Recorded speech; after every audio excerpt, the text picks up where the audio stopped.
बंगाल में काउंटिंग का काउंटडाउन अब शुरू हो चुका है। सोमवार सुबह 8 बजे पहले पोस्टल बैलेट्स की गिनती शुरू होगी और उसके बाद ईवीएम की गिनती भी शुरू कर दी जाएगी।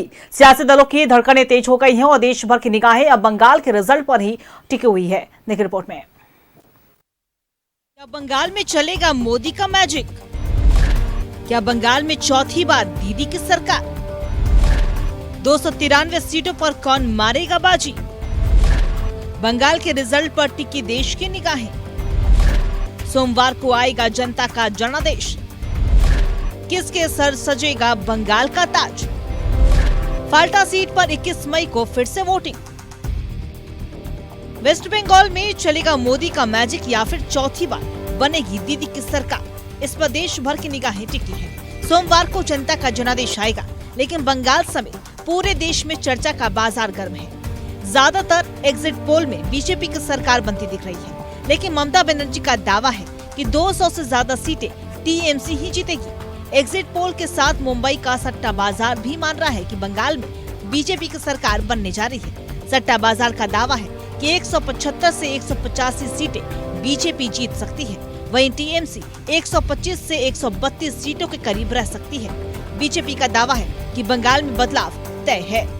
पश्चिम बंगाल इस बार बदलाव के लिए तरस रहा है और अवश्य इस बार ममता बनर्जी की अराजकता का जो सरकार थी, जिसने कोई विकास नहीं किया, पश्चिम बंगाल को बड़ा पिछड़ा बना दिया, उसको जनता ढकेल के फेंक देगी।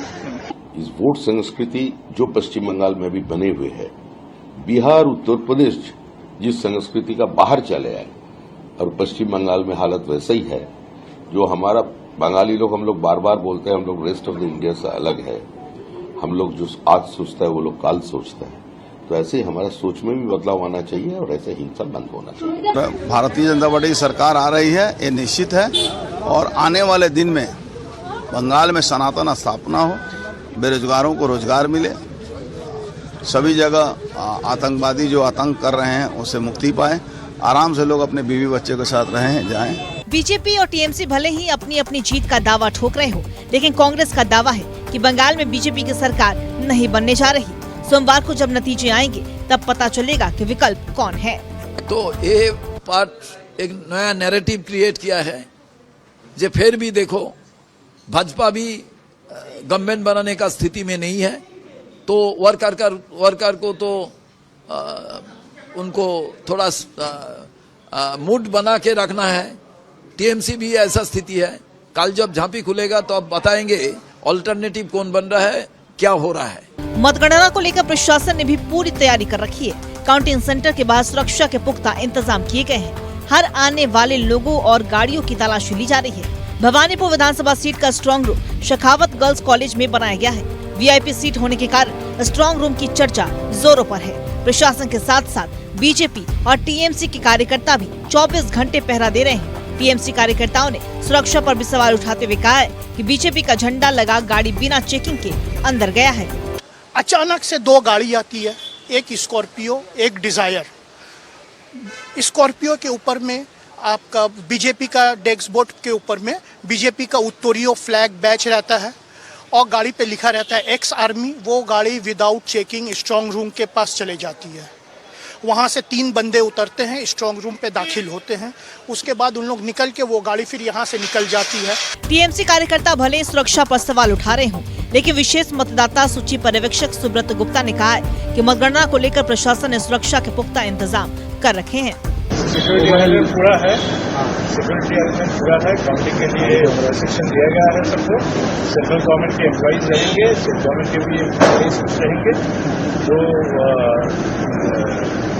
नतीजा होने का है वही है। वेस्ट बंगाल की 294 विधानसभा सीटों पर 2 चरणों में रिकॉर्ड तोड़ मतदान हुआ। पहले चरण में 93.19% और दूसरे चरण में 92.67% वोटिंग दर्ज की गई। बंगाल में बम्पर वोटिंग के बाद नतीजों का बेसब्री से इंतजार है। अब देखना है कि सोमवार को सत्ता का ताज किसके सर सज रहा है। कोलकाता से न्यूज़ 11 भारत के लिए प्रधान संपादक अनूप सोनू के साथ आयुष की रिपोर्ट। देखिए महज अब कुछ ही घंटे बचे हैं जब बंगाल विधानसभा चुनाव के नतीजे घोषित किए जाएंगे, यानी कि सोमवार की सुबह 8 बजे से पोस्टल बैलेट के साथ उसके बाद ईवीएम से वोटों की गिनती शुरू होगी और कहीं न कहीं सियासी हलचल भी तेज है। ऐसे में हमारे सहयोगी लगातार ग्राउंड जीरो पर बने हुए नजर आए। हमारे सहयोगी आयुष हमारे साथ कोलकाता से विक्टोरिया मेमोरियल के पास से जुड़े हुए हैं, उनका रुख करेंगे। आयुष, देखिए लगातार धड़कनें तेज हैं और अब महज कह लीजिए कि कुछ ही घंटे बचे हैं जब ये तस्वीरें साफ हो जाएंगी कि आखिर एक बार फिर से दीदी की सरकार बन रही है या फिर मोदी मैजिक चलता हुआ नजर आएगा। कांटे की टक्कर है, ऐसे में आप लगातार ग्राउंड जीरो पर बने हुए नजर आए। क्या कुछ हलचल देखने को मिल रही है, क्या कुछ माहौल वहां पर? बिल्कुल अंकिता, देखिए पूरा देश इस वक्त काउंटिंग के काउंटडाउन की बात जरूर कर रहा है, लेकिन आज दिन रविवार का था, लेकिन रविवार जैसी हलचल पूरे कोलकाता में नजर नहीं आई। रविवार के दिन अमूमन लोग सड़कों पर निकलते हैं अपने परिवार वालों के साथ घूमने फिरने, शॉपिंग करने, इधर उधर खाने जाते, लेकिन आज के दिन पूरे दिन कोलकाता शहर में सड़क सूना पड़ा था, चारों ओर सन्नाटा पसरा था। हर किसी से जब हम इलेक्शन को लेकर बात करने की कोशिश कर रहे थे, सब मौन था। ये मौन को देखकर, ये शांति को देखकर हम भी अचंभित रह गए कि आखिरकार कुछ ही घंटे बाद काउंटिंग शुरू होने वाली है। बंगाल के सियासी राजनीतिक दलों का भविष्य तय होने वाला है, लेकिन इतनी शांति क्यों? फिर एक बार याद आता है कि 93% वोटिंग हुई है। वोटिंग के दौरान भी मतदाताओं ने कुछ नहीं बोला था, लेकिन आज भारतीय जनता पार्टी के जो पश्चिम बंगाल के अध्यक्ष हैं, उन्होंने बाकायदा प्रेस कॉन्फ्रेंस किया। प्रेस कॉन्फ्रेंस करते हुए पूरी तरह से चुनाव आयोग ने जिस तरह से चुनाव को संपन्न कराया उसकी सराहना की। पहली बार ऐसा पश्चिम बंगाल में हुआ है कि 2 चरणों में मतदान हुए, रक्तपात नहीं हुआ, खून नहीं बहे। और एक बार फिर उन्होंने लोगों से अपील की है कि चाहे परिणाम किसी के भी पक्ष में जाए, लेकिन हिंसा की जरूरत नहीं है, हिंसा बिल्कुल बर्दाश्त नहीं की जाएगी। अभी भी सुरक्षा बलों की तैनाती है और तमाम स्ट्रांग रूम फिलहाल दुर्ग बना दिए गए हैं, यानी सुरक्षा बलों की तैनाती तो हो ही है, लेकिन बैरिकेडिंग जिस तरह से की गई है, जिस तरह से हर एक आने जाने वाली गाड़ी की जांच चल रही है, ये अपने आप में सराहनीय कदम, सराहनीय पहल बताई जा रही है चुनाव आयोग की ओर से। हमारे साथ हमारे प्रधान संपादक अनूप सोनू भी जुड़े हुए हैं। अनूप जी, देखिए आपने पूरे दिन कोलकाता के अलग अलग विधानसभा क्षेत्र का दौरा किया। जो तस्वीरें हमने भी देखी, मुझे लगता है कि कमोबेश वही तस्वीरें आपको भी नजर आई। जो सन्नाटा था, जो राजनीतिक दलों की ओर से बातचीत हो रही थी और जो कुछ कार्यकर्ता कॉन्फिडेंस दिखा रहे थे, कैसे देख रहे हैं इस बार के पश्चिम बंगाल विधानसभा चुनाव को? आयुष, मेरी उम्र तकरीबन 50-51 साल है और मेरा करियर है जो पत्रकारिता का, वो 29 साल का, लगभग 29 साल का है। मैंने अपने पूरे करियर में, पत्रकारिता के अपनी पूरी लाइफ में ऐसा चुनाव नहीं देखा था। और खास करके मतगणना की एक रात पहले, उसे कयामत की रात कही जाती है, चौक चौराहों पर लोग जमा होते हैं, आकलन करते हैं, समीकरण बिठाते हैं और अपने अपने प्रत्याशियों के बारे में, उनके जीत और हार की समीक्षा करते हैं। लेकिन ताज्जुब है, कोलकाता देश का पहला मेट्रो सिटी है। कोलकाता में व्यवसायियों का हर रोज लाखों व्यवसायियों का जमावड़ा लगता है, चाहे वो धर्मतल्ला इलाका हो, बड़ा बाजार इलाका हो, ई मार्केट हो, बहुत सा ई मॉल हो, बहुत सारे ऐसी जगह हैं। और सबसे बड़ी बात कि आज संडे था, संडे को लोग समय व्यतीत करते हैं। और साक्षी तो ये विक्टोरिया मेमोरियल है। अभी कितना वक्त हो रहा है? अभी वक्त हो रहा है 8:07 या 8 हो रहा है और विक्टोरिया मेमोरियल के परिसर में एक भी न कपल है, ना कोई दंपति है, ना कोई बुजुर्ग है, कोई पर्यटक नहीं है। किस ओर इशारे कर रहा है ये इस समय समीक्षा का विषय नहीं है, क्योंकि वो समीक्षा का एक अलग दौर था। अब नतीजे के बाद ये समीक्षा की जा सकती है, बट इशारे जो हैं आयुष, इशारे साफ कर रहे हैं, अंदर लोगों के दहशत है। 93% वोटिंग भी होती है और सड़क पर शोर भी नहीं है। लग ही नहीं रहा है कि विधानसभा का आम चुनाव, पश्चिम बंगाल का आम चुनाव होने जा रहा है। 294 सीटें हैं और राजधानी के इलाके में अगर देखें, सिर्फ राजधानी के इलाके में तो 11 सीटें हैं और 294 सीटों वाली विधानसभा सीटों वाले स्टेट में, और खास करके जब 15 साल की सत्ता यहाँ पर बरकरार हो और दूसरी पार्टी खम ये दिखा रही है कि इस बार बदलाव होगा, जैसे कि बीजेपी का है कि पलटानो दरकार बीजेपी सरकार। कौन पलटता है? जनता पलटेगी, नेता थोड़ी पलटते हैं। लेकिन जिसे पलटना है वो उफ तक नहीं कर रही है। उप तक तो करना दूर, उन्हें लगता है कि अगर हम बाहर निकलेंगे तो लोग सवालात करेंगे। मीडिया वाले, मीडिया का अभी मक्का मदीना बना हुआ है कोलकाता, पश्चिम बंगाल, तो लोग ये सोच रहे हैं कि अगर निकलेंगे तो कहीं कोई कुछ पूछ ना दे, और जब पूछ देगा तो हम दिल खोल के बोल भी नहीं सकते हैं और चुप भी नहीं रह सकते। इससे बेहतर है कि ना निकलो, कल जो होगा सो देखा जाएगा। आपने मेरे साथ आज दिन भर व्यतीत किया, कई लोगों से हम मिले और कई पत्रकार भी ये चिंता जाहिर कर रहे थे दोनों तरफ से कि नतीजे के बाद वोटर्स की गारंटी कौन लेगा, लोगों की गारंटी कौन लेगा। एक तरफ से धमकियां दी जा रही हैं, दूसरी तरफ से यह कहा जा रहा है कि संयम खोने की दरकार नहीं है, जश्न मनाइए, बहुत शालीनता से रह के जश्न मनाइए, क्योंकि एक खेमा यानी बीजेपी का खेमा यह मान चुका है कि सत्ता परिवर्तन हो रहा है और बीजेपी पूरे दमखम के साथ आ रही है, यह बीजेपी का मानना है। तो बीजेपी अलग से अपने कार्यकर्ताओं को, अपने वोटर्स को कह रही है कि आप संयमित रहिए, हम आपके साथ खड़े हैं। केंद्रीय सुरक्षा बल, केंद्रीय एजेंसियां और केंद्रीय अधिकारी और भारतीय जनता पार्टी के केंद्र से लेकर प्रदेश स्तर के जो उच्च स्तर के नेता हैं वो भी साथ खड़े हैं। तो नौबत देखिए। अब देखिए, आपने चूंकि सुरक्षा बलों का भी जिक्र किया, तो हमारा जन्म उस दौर में नहीं हुआ हम जब दुर्ग की सुरक्षा देख पाते, किले की सुरक्षा देख पाते। आज हम Shekhawat memorial girls high school गए, जो कि भवानीपुर का स्ट्रांग रूम बनाया गया है, नेताजी इंडोर स्टेडियम गए, जो सुरक्षा हमने देखी। हमने कई राज्यों का चुनाव कवर किया है, लेकिन ऐसे किसी स्ट्रांग रूम को सील नहीं देखा, ऐसी घेराबंदी नहीं देखी। क्या प्रतीत होता है उसको देख? अब बताइए कि लोकतंत्र में, हमारा लोकतंत्र सबसे पुराना है और सबसे मजबूत है, सबसे बड़ा भी है। इस लोकतंत्र में लोकतंत्र के चुनाव के बाद जब नतीजों की निगरानी करनी पड़े, जैसे लग रहा है कि बॉर्डर सील किया जा रहा हो, अंतर्राष्ट्रीय सीमाओं पर जिस तरीके से हमारे केंद्रीय सुरक्षा बल और बीएसएफ के जवान, हाँ बिल्कुल, बैरिकेडिंग होती है और वैसे खड़े रहते हैं ताकि दुश्मन की नजर ना हम पे पड़ जाए, दुश्मन का साया तक यहाँ नहीं आ जाए। बिल्कुल मुझे याद बॉर्डर की ही आ रही थी। तो ये ताज्जुब की बात है कि आपको पारदर्शी तरीके से नतीजे निकालने के लिए इतनी मशक्कत करनी पड़ रही है।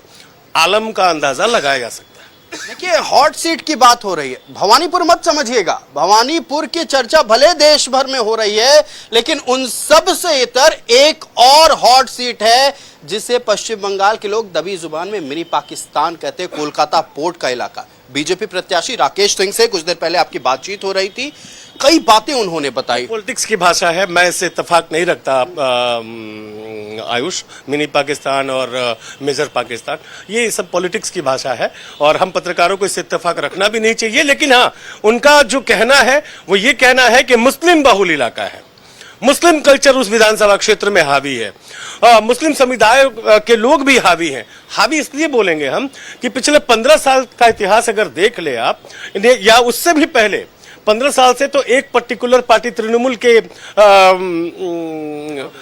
फिरहाद हकीम उर्फ बॉबी हकीम, वो चुनाव जीतते आ रहे हैं। लेकिन उससे पहले भी वहां पर बीजेपी कभी सपने में भी, हालांकि बीजेपी ने तो कभी वेस्ट बंगाल में ही नहीं सोचा था, आज से अगर 10 वर्ष पहले की बात कर ले कि इस स्थिति में रहेगी।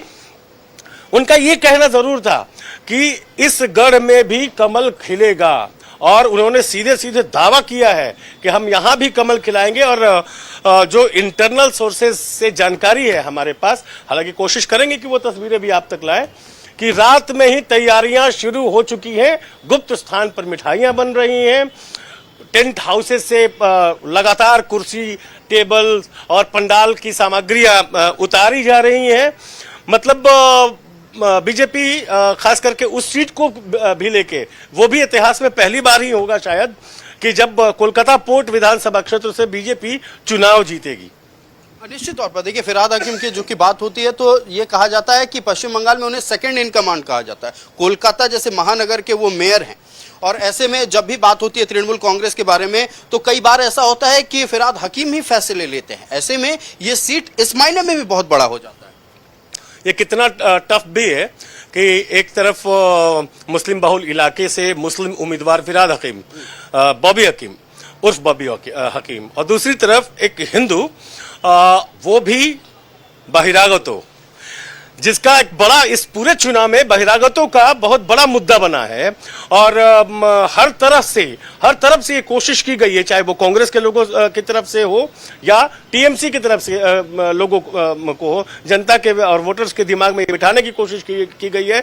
बीजेपी सिर्फ बाहरियों को जगह दे रही है, बीजेपी सिर्फ बाहरियों को जगह दे रही है। लेकिन टीएमसी को ये जरा सोचना चाहिए कि बीजेपी लड़ ही रही है, अगर ये जो देश के अलग अलग कोने से लोग पश्चिम बंगाल में आकर रह रहे हैं, अपना उनकी पीढ़ियां रह रही हैं यहाँ पर, वो यहाँ के वोटर्स हैं, आधार कार्ड पे यहाँ का नाम है, तो उन्हें आप बहिरागतों कह रहे हैं, तो बांग्लादेशी कौन है?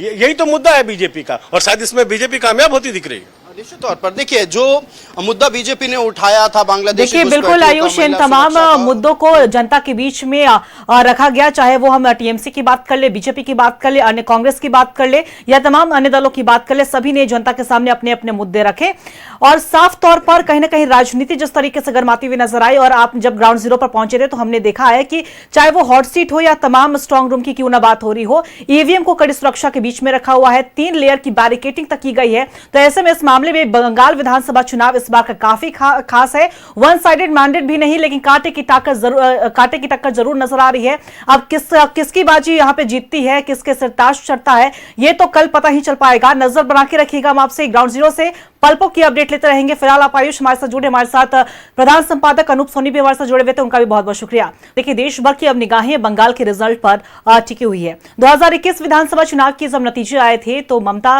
बनर्जी ने प्रचंड जीत हासिल की थी, लेकिन आपने देखा होगा कि जैसे जैसे सरकार चली वैसे वैसे भ्रष्टाचार और कई तरह के हिंसा तरह के आरोप लगते गए। लेकिन अब सवाल यह है कि क्या एक बार फिर से जनता ने ममता दीदी पर भरोसा जताया या फिर बदलाव देखने को मिलता है। और इन तमाम मुद्दों पर आज बातचीत करने के लिए हमारा गेस्ट पैनल हमारे साथ जुड़ा हुआ है, उनका रुख कर लेंगे। बीजेपी से हमारे साथ प्रतुल शाहदेव जी बने हुए हैं। प्रतुल जी आपका बहुत बहुत स्वागत है न्यूज़ 11 भारत पर। कांग्रेस से रियाज अहमद जी हमारे साथ बने हुए हैं। रियाज जी आपका बहुत बहुत स्वागत है न्यूज़ 11 भारत पर। आरजेडी से क्षितिज मिश्रा जी हमारे साथ बने हुए। क्षितिज जी आपका बहुत बहुत स्वागत है न्यूज़ 11 भारत पर। और हमारे साथ राजनीति विश्लेषक कुंदन तिवारी भी हमारे साथ बने हुए हैं। कुंदन जी आपका भी बहुत बहुत स्वागत है न्यूज़ 11 भारत पर। चलिए सबसे पहले सवाल बीजेपी से ही ले लेते हैं, क्योंकि लगातार दावे उनके ओर से किए जा रहे हैं कि बंगाल में इस बार बदलाव देखने को मिलेगा। प्रतुल जी, काफी ज्यादा कॉन्फिडेंस भी नजर आ रहा है और हमने देखा है कि अमित शाह लगातार 15 दिनों तक वहां पे काम किए हुए नजर आते हैं और ऐसे में एग्जिट पोल में भी आप लोग के आंकड़े ज्यादा नजर आए कि आप लोग जीतते हुए नजर आ रहे हैं। क्या लग रहा है, क्योंकि कल नतीजे की बारी है, रिजल्ट का दिन है, धड़कने तेज है या फिर कॉन्फिडेंस में है? नहीं, देखिए अंकिता जी, एक बात तो स्पष्ट है कि भारतीय जनता पार्टी या भारतीय जनता पार्टी का गठबंधन इन 5 राज्यों में अपने इतिहास का सबसे बेहतर प्रदर्शन देने जा रहा है। अब रियलिस्टिक होने की रात है साहब, आज के दिन बड़े दावों की बात नहीं, आज हम एग्जिट पोल्स की भी बात नहीं करेंगे। ग्राउंड से जो रिपोर्टें आई हैं और जो आंकड़े हैं वो सारी कुछ बातें बयां कर रही हैं। 5 राज्यों में चुनाव है और 5 राज्यों में सबसे ज़्यादा फोकस ज़रूर पश्चिम बंगाल पर है, पर बड़े बड़े राज्य भी हैं, असम भी है और तमिलनाडु भी है, पुडुचेरी में भी चुनाव है। तो ये साफ तरीके से केरला में चुनाव है, तो ये एक बड़ा चुनाव है 5 राज्यों में। हम शुरुआत करते हैं ओपनिंग स्टेटमेंट में पहले पश्चिम बंगाल से। देखिए 2011 में हमारा क्या वोट परसेंटेज था, 4% वोट था, हमें सीटें मिली थी 0 और उस समय ममता बनर्जी जी 180 और सीटें लाकर जीती थी और 100 के आसपास जो कम्युनिस्ट थे और कांग्रेस था गठबंधन उनको आया।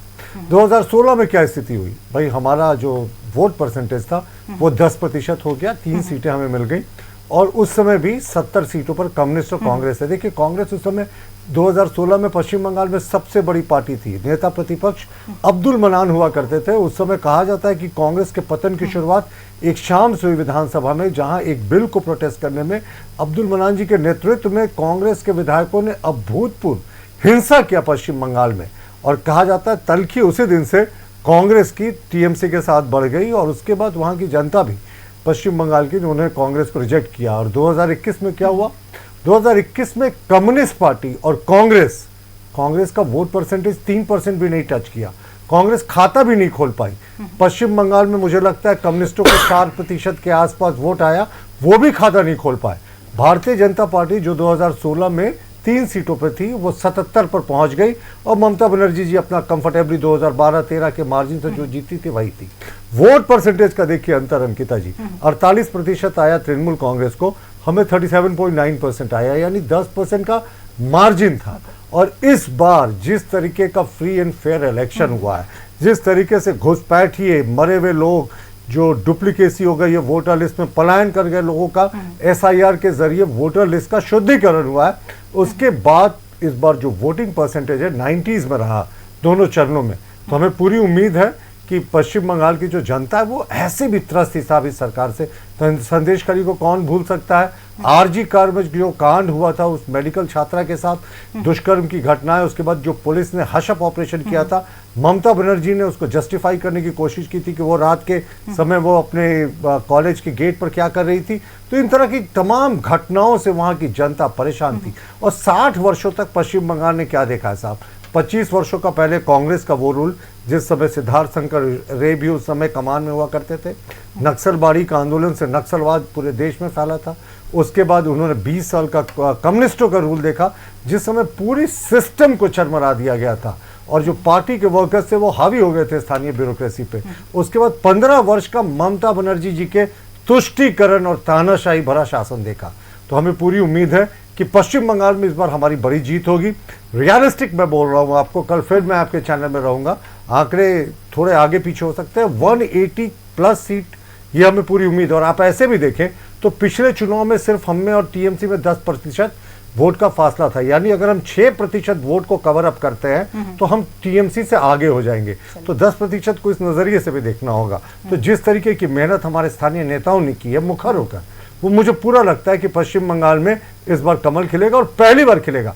अब छोटे छोटे मैं 10-10 सेकंड में बाकी राज्यों की चर्चा कर देता हूं। असम में आप देखिए 2011 के चुनाव में हमारी क्या स्थिति थी साहब, हम 3-4 सीटों पर थे और 2016 में हम आकर जीत गए। उसके बाद हमारी सरकार बनी, 2021 में हमारे गठबंधन को 75 सीटें आई और कांग्रेस लगातार सीटें कांग्रेस की घटती रही। इस बार असम में रियलिस्टिकली मुझे लगता है 90 प्लस सीटों पर हम जीतेंगे। ये रियलिस्टिक मैं बोल रहा हूँ, क्योंकि कल मुझे फिर आपका सामना करना पड़ेगा इसी डिबेट में।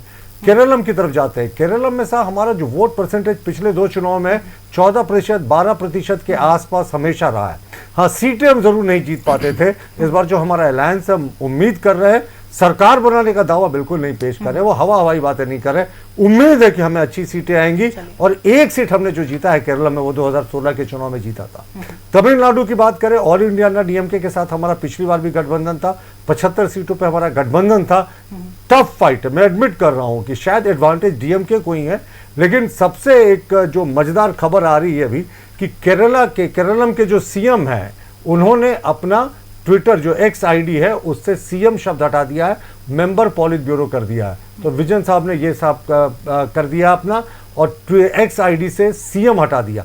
यानी यहाँ कांग्रेस के लिए एक अच्छी खबर हो सकती है। पुडुचेरी में हमारी सरकार है, हमारी सरकार ने अच्छा परफॉर्म किया अलायंस के साथ, हमें पूरी उम्मीद है रिपीट होगा। लेकिन जैसा आपने सही कहा कि पूरे देश की निगाहें पश्चिम बंगाल में कि किस तरीके से वहां पूरा स्टेट मशीनरी का दुरुपयोग करके ममता बनर्जी शासन में थी, उनके पहले कम्युनिस्टों ने जो मॉडल किया था, ममता बनर्जी उसको परिवर्तन करने के नाम पर आई थी, लेकिन उसी मॉडल को उन्होंने और ज्यादा रेप्लिकेट करके एक कदम आगे बढ़ने का काम किया। जनता साइलेंटली वोट दे रही है, खौफ का माहौल बिल्कुल है। मैं एडमिट करता हूं, लोग बता नहीं रहे। आपको पता है एक पोल सर्वे वाली एक लीडिंग एजेंसी ने पश्चिम बंगाल के बारे में प्रेडिक्शन करने से इंकार कर दिया। अंकिता जी, कहा कि वोटर ऐसे साइलेंट है कि कोई कुछ बोल ही नहीं रहा। अमूमन 20% वोटर्स गलत भी बताते हैं, लेकिन यहाँ कह रहे हैं वोटर्स ही नहीं बोल रहे। तो ये परिवर्तन का संकेत है और ये जो आतंक और खौफ का राज है पश्चिम बंगाल में, ये समाप्त होगा। चलिए, परिवर्तन का संकेत आपने कहा है, तो अब ये कल पता चलेगा कि आखिर परिवर्तन हमें देखने को मिलता है या फिर नहीं। चलिए, कांग्रेस का रुख कर लेते हैं। कांग्रेस से हमारे साथ रियाज जी हमारे साथ बने हुए हैं। रियाज जी, देखिए बीजेपी दावा कर रही है, TMC दावा कर रही है, और अगर हमने आपकी बातों को देखा है तो कांग्रेस हमेशा बता रही है कि तीसरा विकल्प हम हैं। ऐसे में लगातार आप लोगों की तरफ से भी जीत का दावा किया जा रहा है। ग्राउंड रियलिटी क्या लग रहा है आपको? देखिए, निश्चित तौर पे ये पश्चिम बंगाल के चुनाव हर बार के अपेक्षा में इस बार थोड़ा सा अलग हुआ है। ज्ञानेश कुमार जिस तरह से भारतीय जनता पार्टी को वहाँ मदद किए हैं, तो उसके लिए उनको बहुत धन्यवाद देना चाहिए। जिस तरह से ज्ञानेश कुमार ने आगे बढ़ के भारतीय जनता पार्टी को मदद किया हुआ, केंद्रीय एजेंसियां क्या काम कर रही थी किसी से छुपा हुआ नहीं है। रही कांग्रेस की बात, तो कांग्रेस 294 सीटों पर लड़ रही है और अच्छा परफॉर्मेंस करेगी और इस बार हमारा वोट परसेंटेज भी बढ़ेगा और सीटें भी बढ़ेंगी। जहां हम 0 थे, हमको उम्मीद है कि अच्छा सीट आएगा। और निश्चित तौर पे कल आप देखिएगा कि रिजल्ट क्या होगा। भारतीय जनता पार्टी के दावे बहुत कुछ रहती हैं और पहले ही से शायद इनको पता होता है कि क्या होना है और क्या नहीं होना है। जैसा कुछ मैच फिक्सिंग है और इनके इलेक्शन कमीशन के साथ, वो पहले से रिजल्ट आउट करती है। लेकिन आप आने वाले दिन में आप देखेंगे कि अगले बार ये पूरी बोले हुए थे कि हम पश्चिम बंगाल में सरकार बना रहे हैं, तो अगले बार भी एग्जिट पोल गलत हुआ था पश्चिम बंगाल में, और मेरे ख्याल से इस बार भी कहीं ना कहीं गलत होगा। हाँ, टफ है, हम नहीं कहते कि लड़ाई टफ नहीं है, लेकिन पश्चिम बंगाल में रिजल्ट आप कल देखिएगा, कांग्रेस की भी अहम भूमिका रहेगी। असम में भी हम अच्छा चुनाव लड़े हैं और हमारी रिजल्ट पहले के मुकाबले अच्छी हो गई, हम हो सकते हैं कि वापस आए। जिस तरह से हेमंत बिश्व शर्मा का एंटी इनकम्बेंसी रही है और जिस तरह से उनके घोटालों को हमने उजागर किया है वहां पर, तो निश्चित तौर पे हम वापस लौट के आएंगे। तमिलनाडु में हम देख सकते हैं कि डीएमके के साथ हमारी अलायंस और हम अच्छा परफॉर्मेंस कर रहे हैं, और डीएमके के साथ हम गठबंधन में फिर से लौट के आएंगे और तमिलनाडु में हमारा परफॉर्मेंस अच्छा रहेगा।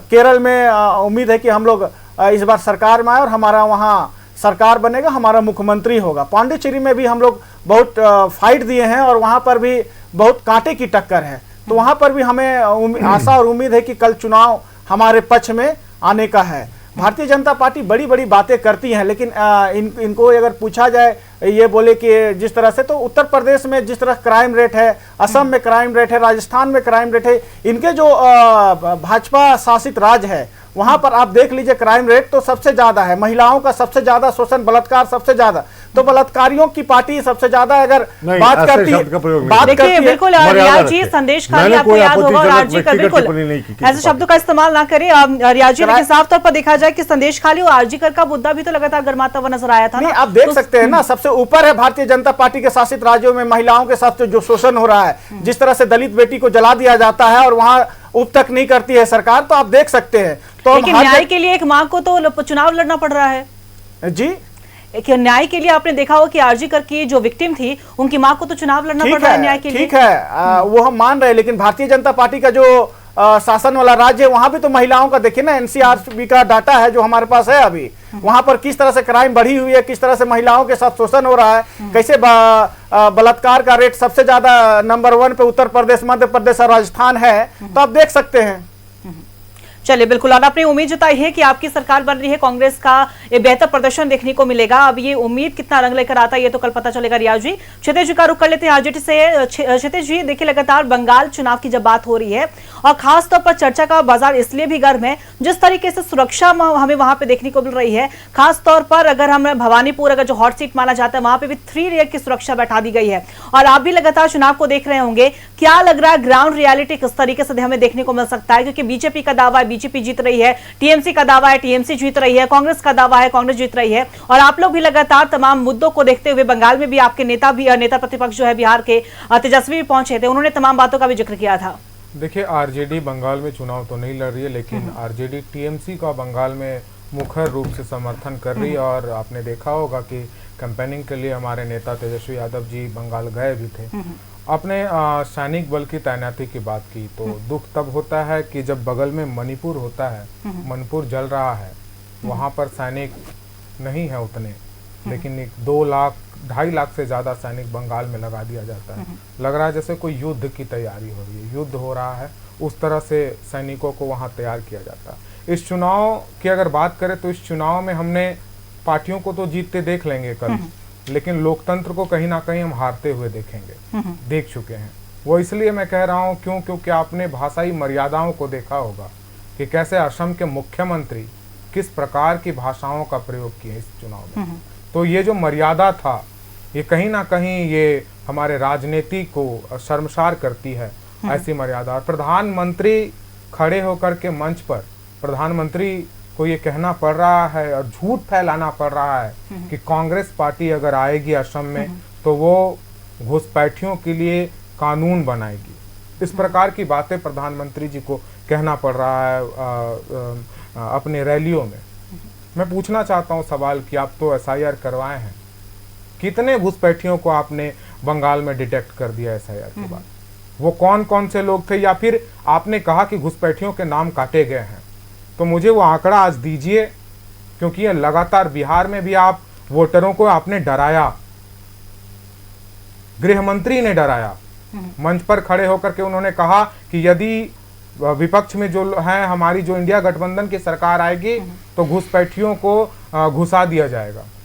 घुसपैठियों को शरण दिया जाएगा। हम खुश हैं क्योंकि हम दुखी हैं क्योंकि घुसपैठियों को डिटेक्ट किया जा रहा है। तो वो आंकड़ा दीजिए कि कितने घुसपैठियों को आपने पकड़ा। क्या मैं ये मानूं, चुनाव आयोग से भी सवाल है क्योंकि चुनाव आयोग ने पलटकर जवाब सवाल इनसे नहीं पूछा था, तो मैं भी पूछना चाह रहा हूं कि क्या मैं मानूं कि जितने लोगों के नाम कटे वो सब घुसपैठिए थे, या नहीं तो मैं ये मानूं कि उसमें से कुछ प्रतिशत आप बता दीजिए कि कितने घुसपैठियों के नाम काटे गए, वो परसेंटेज कम से कम बताइए। जनता को झूठ मत फैलाइए। तो आरजेडी केरलम में चुनाव लड़ रही है 3 सीटों पर। बंगाल में निश्चित तौर पर ममता बनर्जी जी की सरकार आ रही है और किस प्रकार से गृह मंत्री जी कहते हैं कि 2 महीने तक और ये पुलिस बल यहां पे तैनात रहेगी। तो ये सारी इनके डर को दिखा रही है और बीजेपी का बहुत बुरा हाल होने वाला है। चुनाव में हमने देखा कि जो लोग तेजस्वी यादव का मजाक उड़ा रहे थे मछली खाने पर, बंगाल में मछली लेके घूमते नजर आए, मंगलवार को मछली खाते हुए दिखे। अनुराग ठाकुर जी जो कि ब्रांड एम्बेसडर बने हुए थे उस समय मछली का, मनोज तिवारी जी वो सभाओं में बताते नजर आए कि मैं घर जाकर के खाऊंगा, इनके घर में मछली खाऊंगा मैं। तो ये चुनाव को देखा गया कि बीजेपी कैसे तुष्टीकरण की राजनीति करती है और चुनाव लड़ती है। ये शर्म आता है, इस बात से दुख होता है कि देश के प्रधानमंत्री को मंच पर खड़े होकर के झूठ बोलना पड़ता है और बार बार हर एक चुनाव में झूठ बोलना पड़ता है। ये झूठ बोलना पड़ रहा है, आखिर हमें बता दीजिए वो आंकड़ा कि कितने घुसपैठियों को आपने डिटेक्ट कर लिया। 9 से 14 तक 90,000 से ज्यादा घुसपैठियों को डिटेक्ट करके बाहर किया गया था और 14 से लेकर के 24 तक मुझे लगता है 5,000 से 7,000 से इससे ज्यादा आंकड़ा नहीं है कि बाहर किया गया है। तो आखिरकार कौन घुसपैठियों को संरक्षण दे रहा है वो सब देख रहा है। चलिए उन आंकड़ों पर भी बात करेंगे और हमारे साथ राजनीतिक विश्लेषक कुंदन तिवारी जी वो हमारे साथ बने हुए हैं। कुंदन जी, देखिए साफ तौर पर देखा जाए पूरे देश के भर की निगाहें अब जो बंगाल के रिजल्ट पर शिफ्ट हो गई। अन्य राज्यों के भी चुनाव के नतीजों को लेकर तमाम तरह के दावे जरूर किए जा रहे हैं, लेकिन बंगाल चुनाव पर खासतौर पर कांटे की टक्कर इस बार नजर आ रही है। 2021 में भी हमने देखा कि भले ही ममता बनर्जी ने प्रचंड जीत हासिल की, लेकिन कई तरह के आरोप उन पर लगाए गए, चाहे वो बीजेपी की बात करें या तमाम अन्य दलों की बात कर ले। दूसरी तरफ अभी अगर बात ट्रेंड जो आ रहा है, ग्राउंड रियलिटी जो लगातार सामने आ रही है, जनता कुछ भी बोलने, जो वोटर है वो भी कुछ नहीं बोल रहे हैं, तो काफी ज्यादा अभी स्थिति जो बनी हुई है कि काटे किसके, क्या ये वन साइड मैंडेट हमें देखने को मिलेगा या फिर कहीं ना कहीं नेक टू नेक फाइट देखने को मिलेगा। आप राजनीतिक विश्लेषक हैं, क्या आपको लग रहा है ग्राउंड रियलिटी इस बार क्या कहता है? क्या बदलाव देखने को मिलेगा या फिर ममता दीदी की वापसी होने जा रही है? देखिए, अगर पश्चिम बंगाल की राजनीति को देखा जाए तो अग्रेशन ऑफ पॉलिटिक्स आपको पूरे इंडिया में कहीं दिखेगा तो पश्चिम बंगाल में दिखेगा।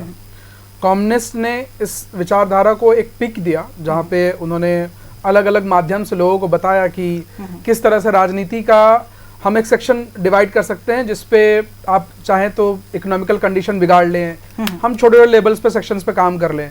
उसी अग्रेशन को एक प्रारूप, बड़ा प्रचंड रूप देके ममता बनर्जी वहां आई।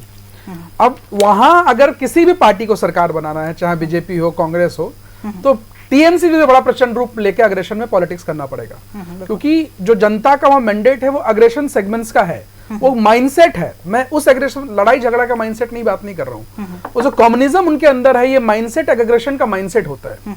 तो जो भी पॉलिटिकल पार्टी वहां अपने आप को अग्रेशन के रूप में दिखा पाएगी। अब मैं आता हूं डेटा वैल्यूएशंस पे। देखिए, जैसा भी प्रत्युल सदेव जी ने बताया कि 3 से 77 आया, वोट परसेंटेज बढ़े, किसी का वोट परसेंटेज गिरा। देखिए, जब कोई पार्टी 3 से 77 खड़ी हो जाती है तो पार्टी का जीत माना जाता है मेरे हिसाब से, मेरे एनालिसिस के हिसाब से। कोई 0 है, 0 से अगर 50 आ जाए तो उसको जीत है। मैं कहूँगा सरकार में नहीं है पर जीत है। करेंट सिचुएशन देखें तो जो बार बार ममता बनर्जी अपनी रैलियों में कहते हुए दिखी हैं कि बाहरी बाहरी बाहरी, देखिए ये बात फैक्ट है कि वहां पे बंगाली और एंटी बंगाली की फाइट इन पिछले 3 सालों में ज्यादा देखने को मिला, क्योंकि वहां पे 18 से 19% के लोग, बाहर के लोग जो बसे हुए उत्तर प्रदेश, क्योंकि आप देखेंगे कि बिहार, उत्तर प्रदेश के नेता ज्यादा प्रवास कर रहे थे वहां, क्योंकि जो vote bank of Muslim community का फिक्स वोट बैंक है जो टीएमसी के लिए, वो 70 सीटों के आसपास है। तो ये भी 70 से 80 सीटों के पास जो वोट बैंक है, तो ये काउंटर फिक्सेशन बहुत आसान हो गया था। तो इसीलिए आप देखेंगे कि प्रभारी भी जो थे, पिछले बार जो प्रभारी मध्य प्रदेश के थे, इस बार प्रभारी बिहार के आए, और प्रभारी के साथ उत्तर प्रदेश के बहुत सारे नेता उन्होंने प्रवास कराए। बिहार के नेता बहुत सारे प्रवास कराए ताकि वो जो बिहारी और उत्तर प्रदेश के वोटर्स हैं, बिहार के वोटर्स हैं, ज्यादा सेगमेंट्स पे उनको मिल सके। आप इकोनॉमिकल कंडीशन भी देखेंगे तो जो बिजनेस सेगमेंट्स भी है वो लोकल बंगालीज ज्यादा दूसरे कम्युनिटीज की है, गुजराती है, मवाडी है, जो वहां लोकल बंगालीज ने उनसे ज्यादा है।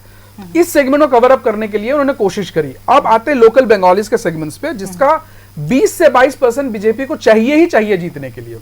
लास्ट टाइम इनकी स्कोरिंग बहुत कम रही थी क्योंकि जो लोकल वोटर्स भी थे और जो नॉन लोकल वोटर्स भी, दोनों ने इनको उस तरह का वोट नहीं दिया था। पर इस बार यह देखने को मिल रहा है कि 90% नॉन बंगालीज इनको वोट करेंगे जो वहां बसे हुए हैं। They will vote him currently 90% of segment. और अभी इनिशियली अगर डेटा देखा जाए तो फाइट पे है, 115-20 सीटें प्लस है। वो कल के रुझान पे ये देखने को मिलेगा कि अगर इनिशियली 2 घंटे में रुझान बड़ी दिखते हैं तो वो पता चलेगा, क्योंकि जो साइलेंट वोटर का सेगमेंट है 10 से 15% बंगालीज वहां बात कर रहे हैं, बाकी लोग बात करने में सही में तैयार नहीं है, बिल्कुल तैयार नहीं है। बात सच है, मतलब हमने करीबन 3.5-4 महीने बिताए वहां पे, लोग तैयार नहीं है। लेकिन ये इनिशियल रुझान में आपको 2 से 3 घंटे के रुझान में दिख जाएगा। अगर 120-115 प्लस लेकर आती है बीजेपी पहले रुझान में ही, तो सरकार उनके बनने के चांसेस ज्यादा होंगे। चलिए बिल्कुल, अब सरकार किसकी बनती है ये तो कल पता चलेगा। प्रतुल जी का रुख कर लेते हैं, बीजेपी से हैं। प्रतुल जी, लगातार विपक्ष की ओर से और कह ले तो वहां पे ममता बनर्जी की तरफ से या तमाम ऐसे कांग्रेस की ओर से ये बातें उठ रही थी। केंद्रीय गृह मंत्री अमित शाह लगातार वहां पे कैंप करते हुए नजर आए। बड़े नेताओं का हुआ, लेकिन केंद्रीय गृह मंत्री अमित शाह लगातार 15 दिनों तक वहां पे डटे हुए नजर आए। ताबड़तोड़ उनकी रैलियां हुई, जनसभाएं हुई। ये भी कहा जा रहा था कि एक केंद्रीय गृह मंत्री का वहां पे इतने दिनों तक ठहरना कहीं ना कहीं ये डर का वो संकेत देता है। तो क्या ये डर था या फिर एक कहीं ना कहीं पुरजोर तैयारी थी बीजेपी की?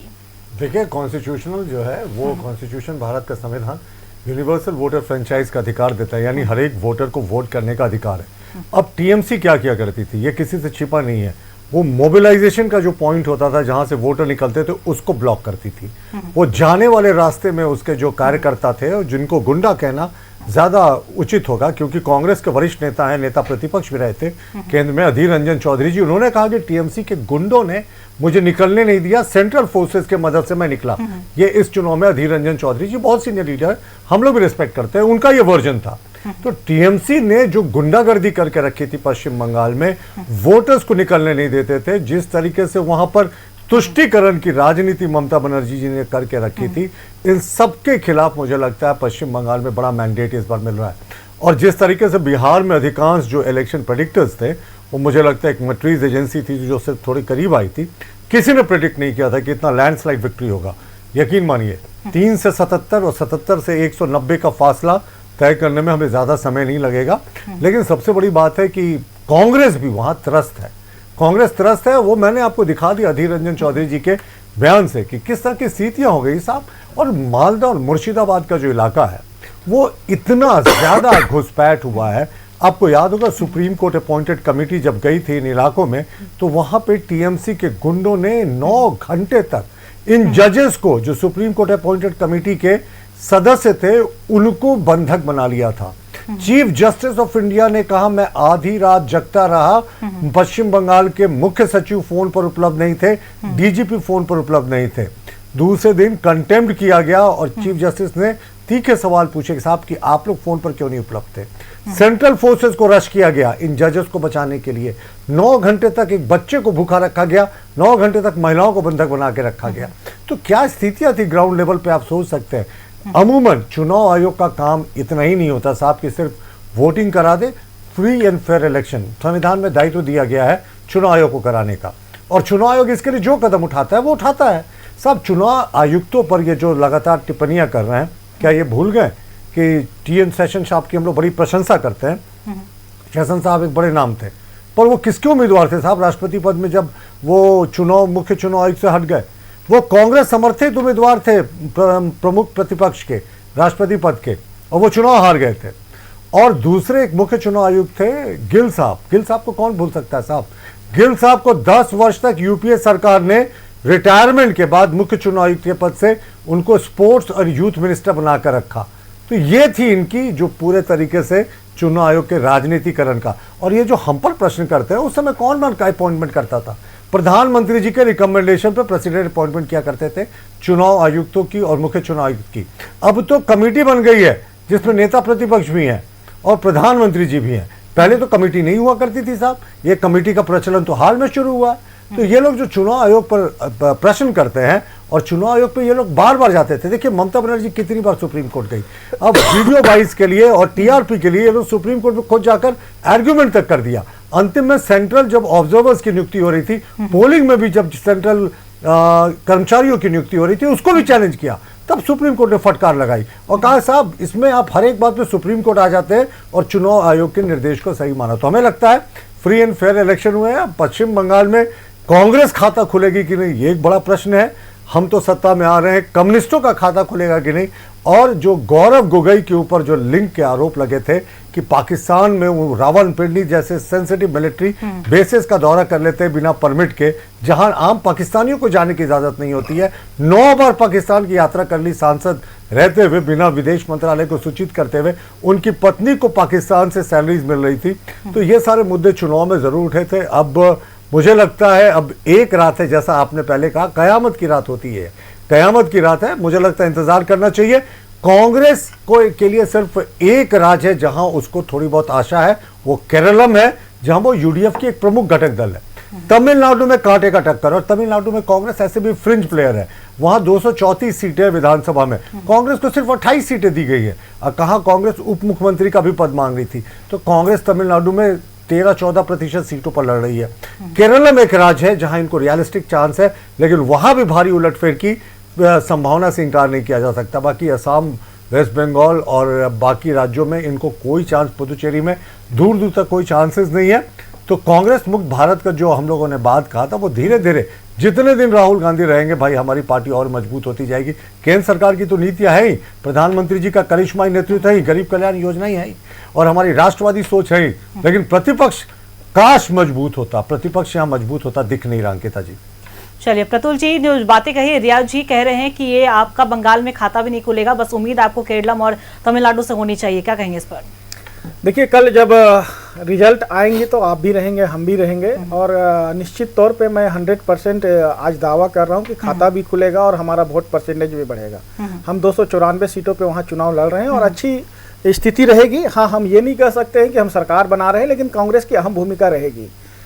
दूसरी, असम में जिस तरह से ये बात कर रहे थे गौरव गोगोई की, तो सरकार इनकी थी, जांच क्यों नहीं कराएं, उनको जेल क्यों नहीं भेजे, लेकिन वो किए नहीं।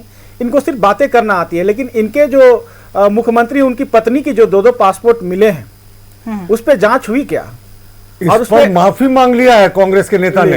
पवन खेड़ा जी सुप्रीम कोर्ट में बेल में, कृपया ना बोले इस पर रियाज जी, आप हमारे अच्छे मित्र हैं, चैनल का दुरुपयोग ना करें। नहीं, वो फर्जी पासपोर्ट प्रूव हो गया है, सुप्रीम कोर्ट में माफी के आधार पर बेल मिला। बीच में क्या बात कर रहे हैं आप? ऐसी बातें ना करें चैनल में, गले का फंडा बन जाए। क्या है आपके पास? आपके पास क्या प्रूफ? गूगल करके देखें, केंद्र में है, राज्य में सत्ता में, अरे पवन खेड़ा भाग गए, बात कर पवन खेड़ा का पेड़ा बन गया, बात खड़े हुए, वो शरण ले लिए जाकर तेलंगाना में। अरे आपको जब डर होता है, सुनिए, और ये डबल पासपोर्ट हमारे बच्चे वर्कर के पीछे आपके साफ तरीके से खारिज कर दिया। क्या भाषा था? सुप्रीम कोर्ट में पवन खेड़ा ने माफी मांगी, कहा मुझे गलती हो गई। आप पवन खेड़ा का बयान देखिए, तो ये झूठ पकड़ा गया। अरे आपके बोल रहे थे, दोनों राष्ट्रों ने लिख कर दे दिया। आप जब डिबेट में बोल रहे थे तो हमने नहीं बोला, आप सुन नहीं सकते, एक लाइन सुन ले, सुन नहीं सकते। राष्ट्रों के जो पासपोर्ट दिखाएगा, अगर दोनों राष्ट्रों ने लिख कर दिया कि पासपोर्ट फर्जी है। आपने क्यों नहीं गिरफ्तारी किया? पवन खेड़ा दूसरे ऊपर उंगली उठाने से पहले आप अपने तरफ देखिए, अपने तरफ देखिए कि आपके तरफ उंगली किधर है। दोनों राष्ट्रों ने लिख कर दे दिया कि फर्जी पासपोर्ट है, और आज भी ये कह रहे हैं कि पासपोर्ट सही है। आप अब गजब का लॉजिक, गजब का लॉजिक क्या है? कांग्रेस की ये दुर्गति हुई है, तो राहुल से लेकर आरोप लगा दिए, सब आरोप लगा दिए। असम में गौरव गोगोई ने एडमिट किया, देख लीजिए, गौरव गोगोई आरोप लगा दिए, सरकार इनकी, राज्य सरकार इनकी कुछ नहीं करेंगे। अरे आप झूठ बोल के सरकार पे, सत्ता पे आए हैं और झूठ बोलते रहेंगे। और झूठ का मैं अभी पुलिंदा गिनाता हूं, 2 मिनट रुक जाइए। अब डिबेट ऐसी होगी तो मैं कोई गुनाह नहीं किया। टोका टिप्पणी जब शुरू होगी तो मैं आपके चलिए रियाज जी कंटिन्यू करिए। प्रतुल जी, अगर हमें नहीं प्रतुल जी आपके ही सवाल का जवाब दे रहे हैं। रियाज जी शालीनता से सुन रहे थे। नहीं, आपने गलत बात कर दी ना। गलत बात आपने भी किया गौरव रक्षा में आ गया कि एक केस आप पर भी ना हो जाए। पवन खेड़ा जी पर केस हुआ तो वो तेलंगाना भाग खड़े हुए। अब पेड़ा आप कह जाएंगे। निश्चित तौर पर देखिए, हमारा कहना है मर्यादा रहनी चाहिए डिबेट में। दोनों राष्ट्रों ने कह दिया कि ये पासपोर्ट हमारा नहीं है। क्या प्रूफ है गौरव गोगोई जी के बारे में आपके पास? गौरव गोगोई खुद कह रहे हैं। देखिए, गौरव गोगोई खुद कर रहे हैं। प्रूफ मांगे तो गौरव गोगोई खुद कर रहे हैं। खुद कॉमेडी करते हैं। मुझे नहीं कहना। अच्छा, इनके गृह मंत्री भी गजब कॉमेडी करते हैं, प्रधानमंत्री आ जाएंगे, हमारे प्रतुल भाई भी गजब कॉमेडी किए हुए हैं। चैनल ऐसे बोलेंगे। देखिए, पूरी तैयारी करके आया कीजिए। सुन लीजिए, झूठों का पुलिंदा मैं खोलता हूँ। ये झारखंड में जब चुनाव लड़ रहे थे तो वही घुसपैठिए थे, बिहार में चुनाव लड़ रहे थे तो वही घुसपैठिए थे, असम में चुनाव लड़ रहे थे तो वही घुसपैठिए थे, बंगाल में चुनाव लड़ रहे थे तो वही घुसपैठिए लड़ रहे थे। खुलेगा आपका? अरे 100% खुलेगा और आपका सर्टिफिकेट की जरूरत नहीं है। 2 सीट वो हम बताएंगे ना, कल रिजल्ट आ जाएगा, आप चिंता मत कीजिए। लेकिन कहाँ ये नेता प्रतिपक्ष हुआ करते थे और कहाँ ये खाता खुलेगा कह रहे हैं? हम आएंगे, चिंता मत कीजिए। आप नहीं आ रहे थे और क्या हो गए? अरे आप नहीं आ रहे हैं, झूठों का पुलिंदा बन के जो आप 2014 से झूठ का सुनिए ना, हमारी फैलाए हुए हैं। आपका खाता खुलेगा। 2014 से जो पुलिंदा फैलाए हुए हैं, हमारी शुभकामनाएं। रोजगार कहाँ गया? 2 करोड़ का रोजगार कहाँ गया? अरे आपका स्मार्ट सिटी कहाँ गया? कॉमर्शियल गैस 3000 कर दिया 914 रुपये से। आपने जिस तरह से झूठ का पुलिंदा, कॉमेडी पे कॉमेडी, कैमरामैन झालमुड़ी कैमरामैन जो आप किए हुए, गजब कॉमेडी किए हुए हैं भाई। आपका कॉमेडी, प्रधानमंत्री, गृह मंत्री और ये एकदम कॉमेडी पे कॉमेडी किए हुए हैं, गजब कॉमेडी करते हैं और लोगों को दिग्भ्रमित करते हैं। केंद्रीय एजेंसियों को जिस तरह से लगाते हैं, आपको धन्यवाद हो जिस तरह से आप गुंडाई राज किए हुए हैं सत्ता में आने के बाद। आप टीएमसी और दूसरे दलों के बारे में बोलते हैं, लेकिन थोड़ा अपने बारे में भी सोचिए। दूसरे पर आरोप लगाने से पहले ये जब अगले बार बोलते थे तो वहीं पर चिट फंड घोटाला हुआ था, सबसे बड़े आरोपी को अपने दल में लाए थे। अभी मर गए हमारे अजित पवार जी, सबसे बड़े घोटालेबाज। 70,000 हो गई, मर गए। कैसा लैंग्वेज यूज करते हैं नेता के लिए? मर गए, जी गए, ऐसे लैंग्वेज नहीं बोला करें। सुनिए, अजित पवार जी के बारे में अजित पवार को मौत हो गई, भाषा की मर्यादा रखे। मर गए, इनके बारे में भाषा कर रहे हैं। सुनिए, आपसे अच्छा भाषा बोल रहे हैं। ये तो देखा ना, मर गए। अरे आपसे अच्छा भाषा बोल रहे हैं। आपसे आप खाता खोल लीजिए, से भाषा सीखने की जरूरत नहीं है। चलिए रियाज जी और प्रतुल जी, रियाज जी हमने आपकी बातें सुन ली। रियाज जी माइक है, थोड़ा धीरे बोले, माइक है, आवाज जनता तक पहुंच रही है।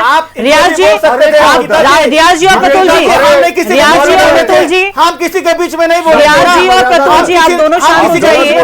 रियाज जी, आपने जो सवाल का आपने जवाब दे दिया, आपने कहा कि खाता खुल रहा है। चले, खाता खुलेगा या नहीं कल देख लेंगे। क्षितिज जी का रुख कर लेते हैं। किसी के बीच में नहीं। रियाज जी, ठीक है, आएंगे आपके पास। तरीका नहीं है। रियाज जी आपके पास आएंगे।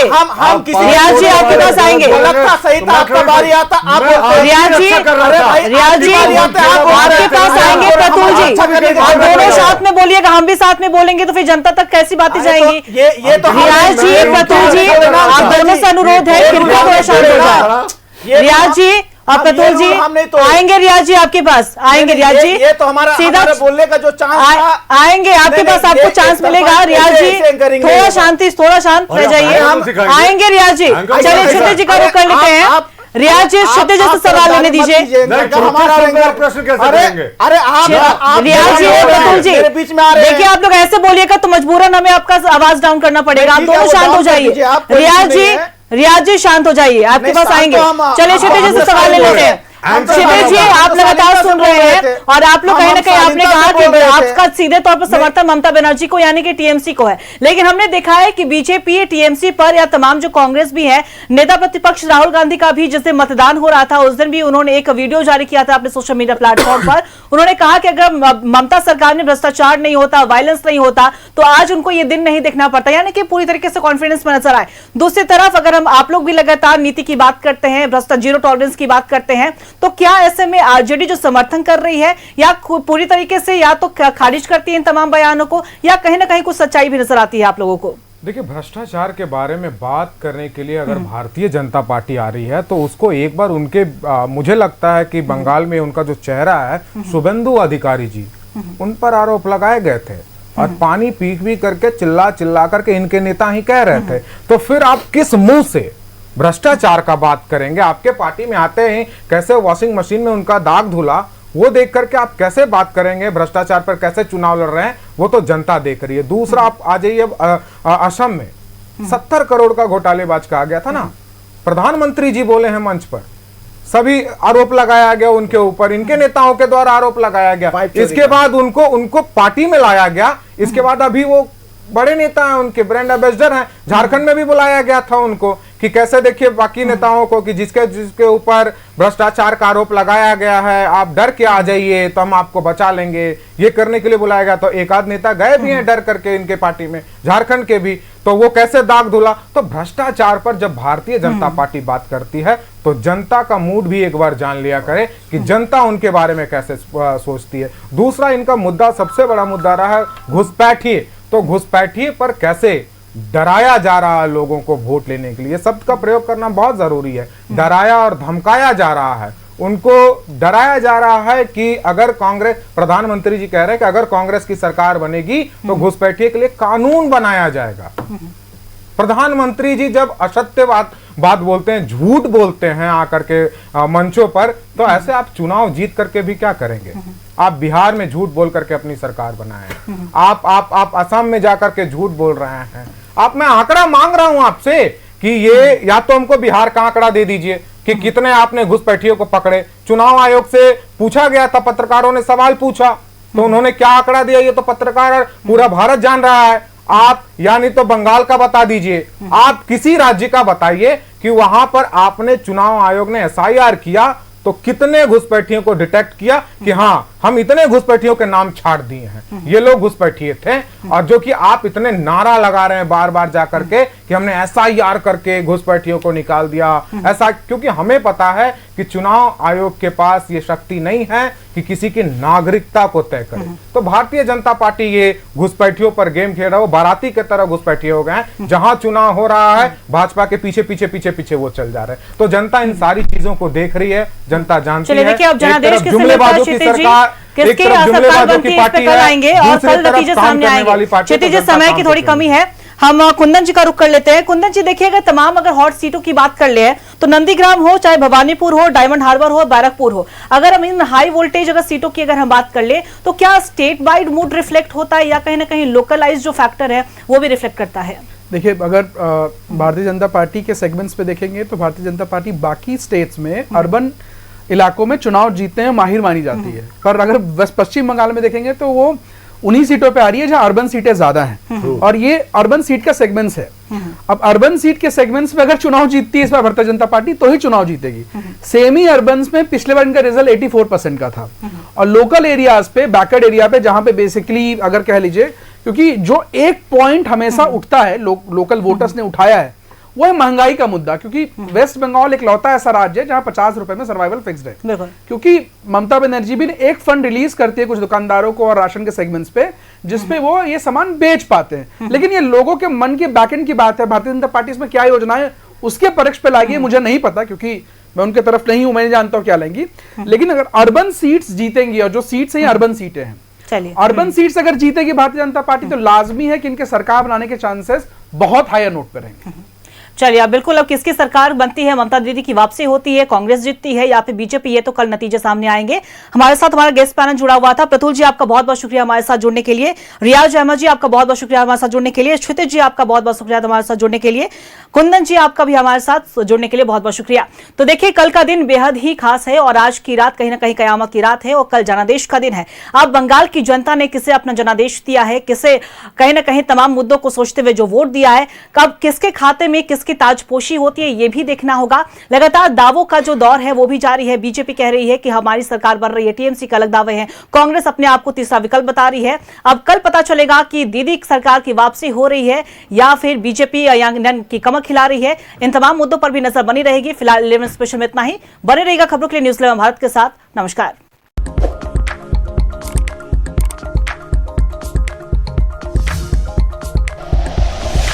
Like and share videos, subscribe करें हमारा चैनल और प्रेस करें बेल आइकॉन। न्यूज़ 11 भारत, सच है तो दिखेगा।